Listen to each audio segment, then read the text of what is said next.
আবার অচেতন হয়ে। হাদি নয় জানো এই দেশ আছে শুয়ে, ছিঁড়তে চেয়েছে ওরা স্বাধীন পতাকা, শাহাদাতে মুক্তির রাজপতাকা।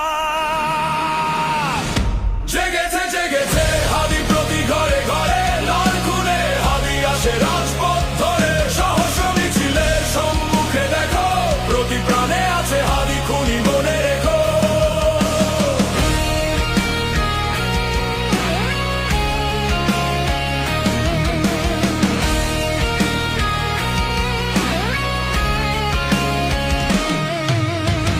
হাজার লোকের ভিড়ে একজনই ছিল, ইনকিলাবের কথা যে বলেছিল। জুলাইয়ের যে মশাল জ্বালিয়েছিলে, দিকে দিকে সে আগুন ছড়িয়ে